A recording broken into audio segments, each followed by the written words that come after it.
billahi minasyaitonir rajim. Bismillahirrahmanirrahim.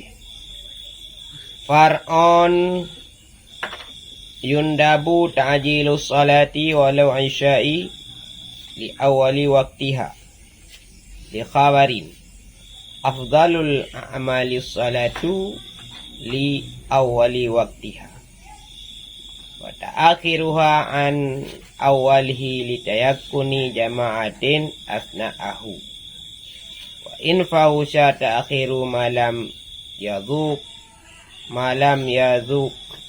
waktu walidhanniha idza lam yafhash urfan la lisyakki fiha mutlaqan. Bermula ini itu satu furuk.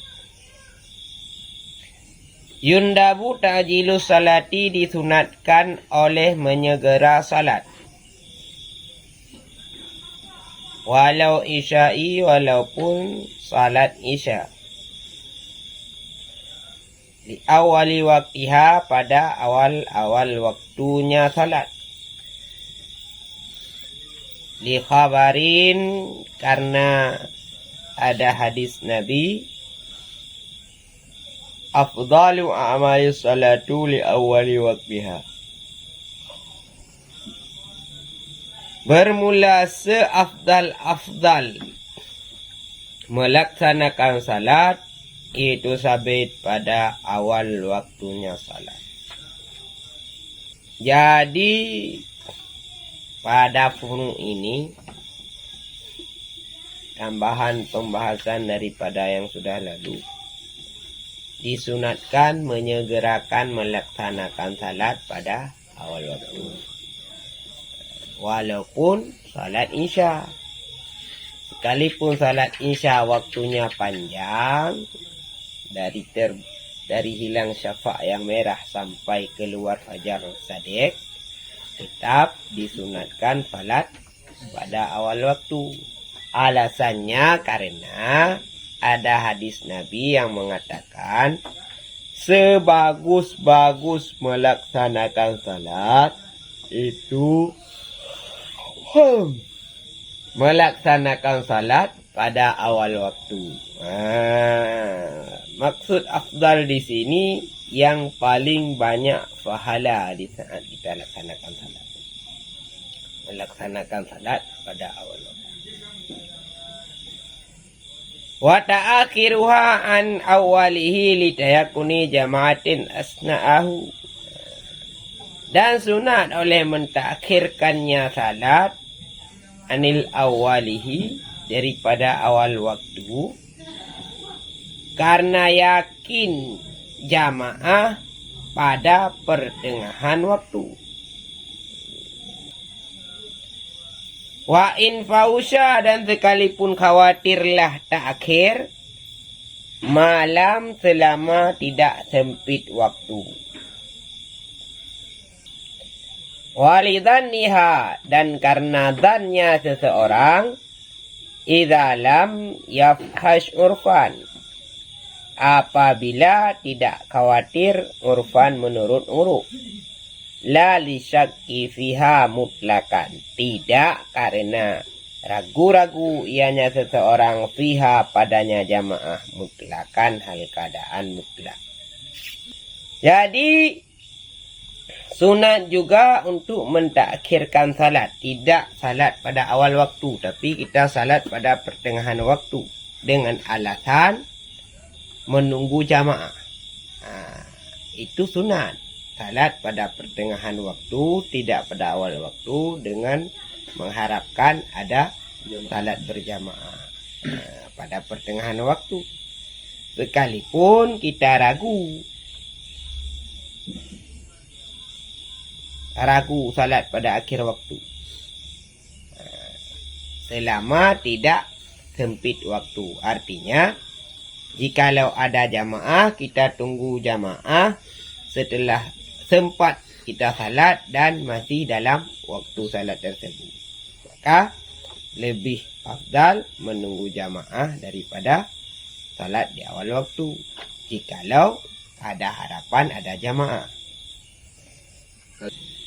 Wal jama'atul qalilatu awalul waqti afdalun minal kasiratil akhirih.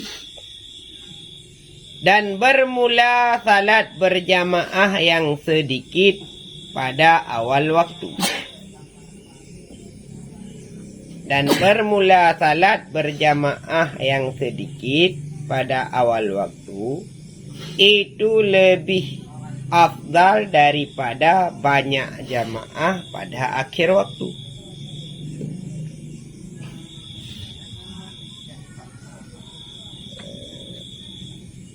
Jadi salat berjamaah di awal waktu, namun jamaahnya sedikit, 3 orang cuma jamaah. Kalau kita tunggu salatnya pada pertengahan waktu nanti, jamaahnya banyak.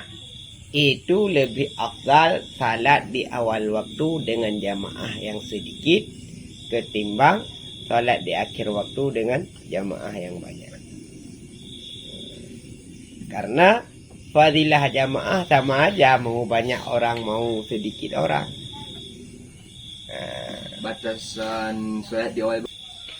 Wa yuakhirul muharimin salat al-isya'i wujuban li ajli khawfi fawatil haji bi fauti wuqufi bi Arafata law sallaha mutamakkinan.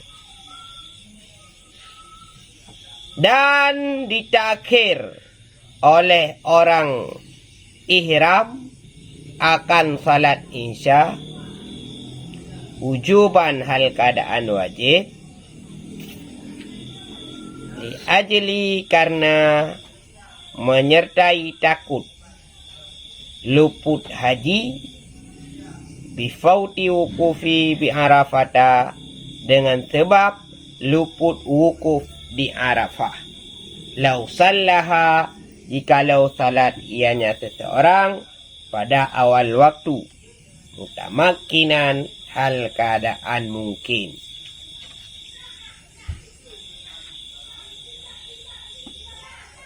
Lianna qadahu dha'bun, karena bahwa sungguh qadanya haji itu sangat sukar. Wassalatu tuakhiru li'annaha ashali min misyakkatihi. Dan bermula salat itu di akhir waktu. Li'annaha karena bahwa sungguh salat itu lebih mudah min misyakkati daripada sukarnya qadha haji.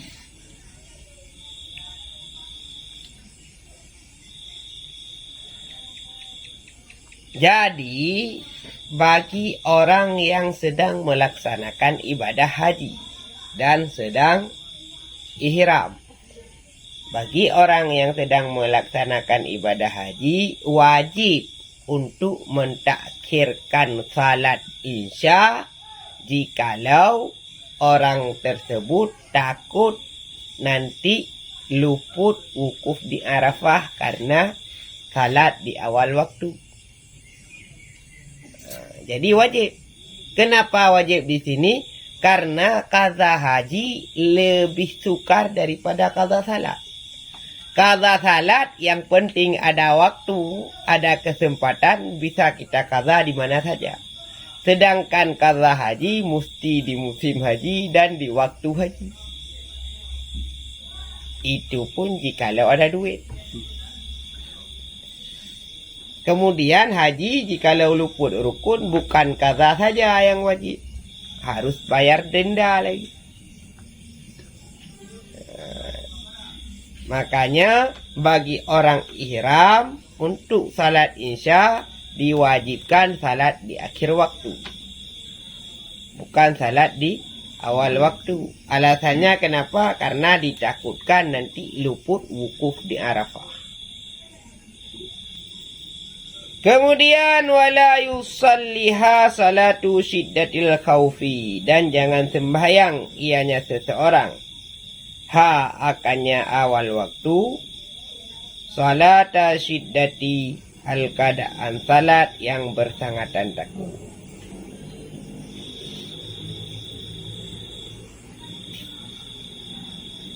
Wa yuakhiru aidan wujuban. Dan ditakhirkan salat pula wujuban hal keadaan wajib akan siman yang melihat ia nyaman akan seumpama orang tenggelam ataupun orang ditahan. Lau angqadahu, jikalau diselamat ianya seseorang hu akannya orang yang ditahan ataupun tenggelam, farajal waktu, niscaya keluarlah waktu. Diwajibkan pula untuk mentakhirkan salat. Jangan salat di awal waktu jikalau kita salat di awal waktu dalam keadaan bersangatan takut. Misalkan lagi keadaan sedang terjadi peperangan. Untuk keluar mengambil wudu salat di awal waktu, takut ada peluru yang kesasar. Ataupun di saat keadaan sedang hujan, jikalau kita pergi untuk salat di awal waktu, ditakut terkedak petir karena tidak memakai anti petir. Maka jikalau dalam keadaan yang bersangatan takut, dilarang salat di awal waktu. Demikian juga wajib salat di akhir waktu jikalau di saat kita ingin melaksanakan salat ada orang yang membutuhkan pertolongan kita. Contohnya ada orang yang tenggelam. Jikalau tidak kita selamatkan, mati dia. Maka wajib diakhirkan salat. Harus menyelamatkan orang dulu. Ataupun ada orang yang sedang dirampok. Jikalau kita tidak kita selamatkan, mungkin saja dia akan binasa. Maka wajib untuk mentakhirkan salat dan menyelamatkan orang yang sedang membutuhkan pertolongan kita. Far'un yukrahun naumu ba'da dukhuli waqti salati wa qabla fi'liha. Bermula ini itu satu cabang tambahan.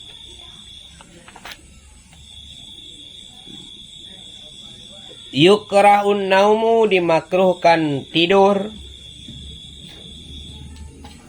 sesudah masuk waktu salat, wa qabla fi'liha, dan sebelum melaksanakan akannya salat.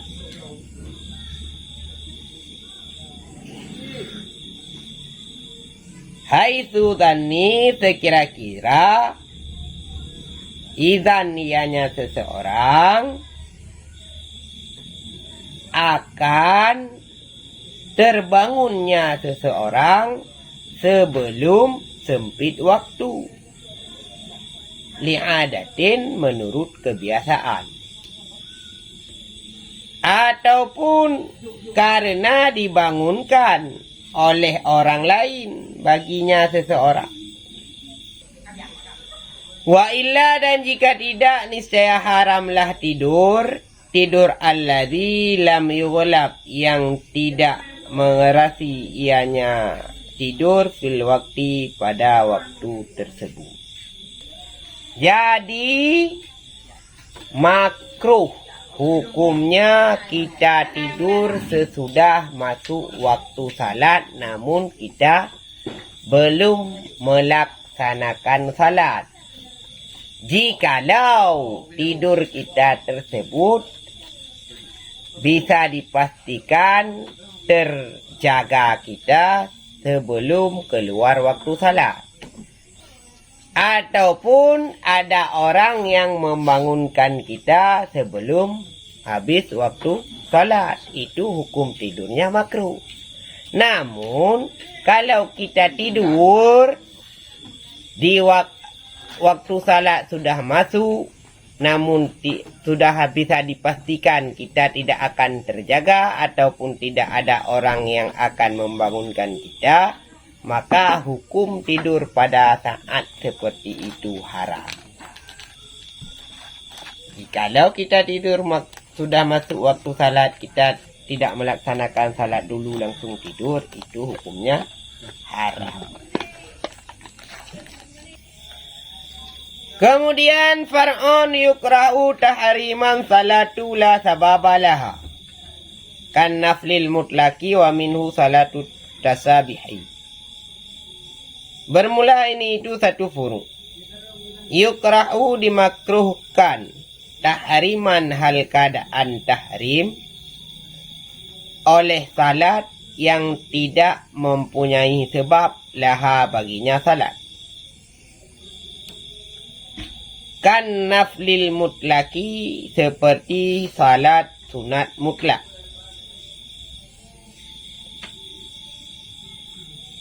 Wa minhu dan sebahagian daripada salat sunat mutlak itu salat tasbih.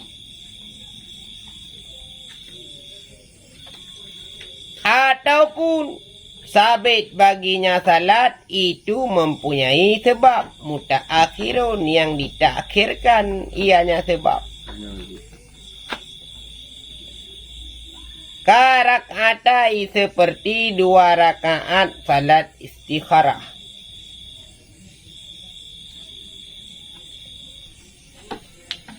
Wal ihrami dan salat ihram. Sesudah menunaikan salat subuh hatta tartafi'a syamsu karrumhin, sehingga terangkatlah matahari kadar segala.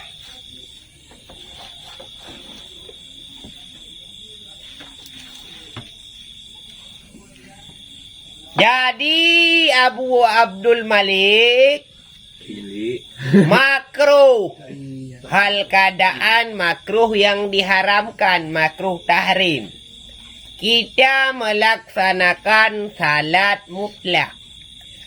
Makna salat mutlak, salat tanpa sebab. Yang kita laksanakan di waktu sesudah kita menunaikan salat subuh. Sampai kapan? Sampai terangkat matahari di ufuk timur kadar segala 1,5 meter di atas ufuk timur. Itu jikalau kita salat tanpa sebab, hukumnya makruh tahrim. Makruh tahrim haram di angka 20, makruhnya di angka 19,5. Itulah makruh tahrim. Haram. Haram. Misalkan haram berada pada angka 100, makruh tahrim berada pada angka 99,5. Kera haram. Itu jikalau kita salat sunat mutlak tanpa sebab sesudah kita melaksanakan salat subuh. Lain mutlak. Contoh salat mutlak seperti salat sunat tanpa ada sebab apa-apa dan salat tasbih, ataupun salat yang sebabnya ditakhirkan bukan sebabnya di awal, seperti salat istikharah.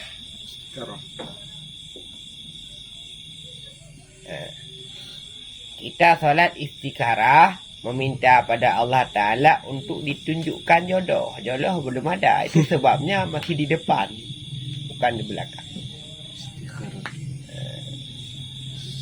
Ya anjir berarti mutlak dah. Sunat mutlak ataupun salat sunat yang punya sebab. Namun sebabnya sesudah kita salat, bukan sebelum kita salat. Bukan karena sebab itu kita salat. Lagi minyak kumpul. Wa asrin hatta taghruba wa inda istiwa'i ghaira yaumil jum'atin. Haji gedung. Dan makruh tahrim salat di waktu asar hingga waktu maghrib. Wa inda istiwa dan di ketika istiwa ghairal jum'ati selain hari Jumat. La malahu sababun mutakaddimun. Tidak makruh tahrim Barang sabit baginya barang sababul mutakaddimun itu sebab yang mendahulu. Seperti 2 rakaat wudu, wa tawafin dan 2 rakaat tawaf, wa tahiyatin dan 2 rakaat tahiyat masjid, wa kusufin dan 2 rakaat salat gerhana, wa salati janazatin walau ala ghaibin, dan salat jenazah walaupun di atas jenazah yang gaib.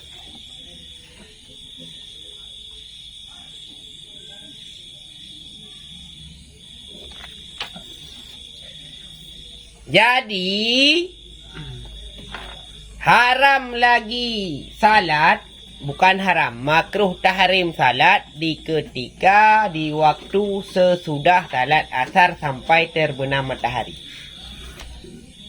Sesudah melaksanakan salat asar sampai terbenam matahari itu, jikalau kita salat sunat mutlak ataupun salat tanpa sebab, hukumnya makruh tahrim. 99,5% haram.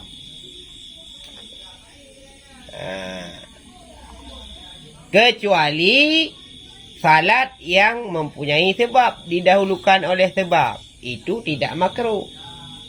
Contohnya seperti salat sunat wudu, sesudah kita berwudu, salat sunat 2 rakaat, ataupun salat sunat sesudah tawaf, ataupun salat gerhana, ataupun salat mayat. Misalkan Tungku Jeki mati, kita salat. Ada mati Tungku Jeki? Belum. Mati rasa. Wa i'adati, dan mengulangi beserta jamaah, dan mengulangi sembahyang beserta jamaah walau imaman, walaupun hal keadaan imam.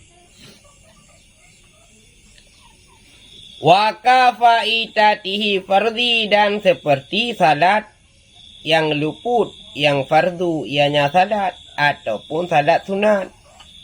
Lam yuksat, yang tidak dikasat oleh takhirnya salat di waktu makruhin, bagi waktu makruh. Liyuqdiha, karena menghendakiha akannya salat, fihi padanya waktu.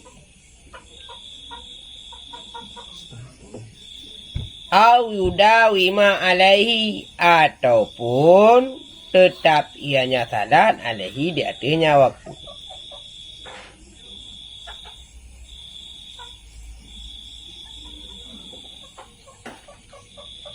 Falau ta'arra, maka jikalau menyegera ianya seseorang akan melaksanakan salat yang ketiadaan mempunyai waktu, fi waktu, pada waktu makruh, min haitsu, daripada sekira-kira bermula keadaannya salat itu makruh. Fataharrumu, niscaya maka bermula dianya salat itu haram secara mutlak. Wala tanakid, dan tidak terakat ianya salat, walau faidatan, dan sekalipun salat luput yang wajib oleh qadanya salat yang luput puran al keadaan segera. Li'annahu, karena bahwa sesungguhnya pekerjaan itu dilarang di dalam agama. Annahu, karena bahwa sesungguhnya pekerjaan itu keras larangan di syar'i bagi melakukannya. Jadi boleh melaksanakan salat pada waktu yang makruh, melaksanakan salat jikalau kita mengulangi salat yang tadi kita salat sendiri, sekarang sudah ada jamaah. Jadi kita ingin mengulangi salat untuk mendapat pahala yang lebih. Itu boleh. Alasannya karena mempunyai sebab. Namun jikalau kita salat sunat yang mempunyai sebab, namun kita sengaja melaksanakan salat, membuat sebab untuk bisa melaksanakan salat di waktu yang makruh untuk melaksanakan salat, itu hukumnya haram. Contoh, makruh salat sesudah menunaikan salat Besar. asar ataupun subuh. Kita sengaja pergi berwuduk lagi untuk melaksanakan salat sunat wudu. Itu hukumnya makruh. Haram bahkan, bukan makruh. Karena jikalau itu di situ punya waktu, boleh. Kecuali kita sengaja ingin melaksanakan qada salat di waktu yang makruh salat. Itu hukumnya haram. Gimana? Alasan kenapa jikalau kita menunda qada salat ke waktu yang makruh salat hukumnya haram, karena keras larangan agama tentang melaksanakan hal seperti itu. Wa khamisuha wallahu a'lam bissawab.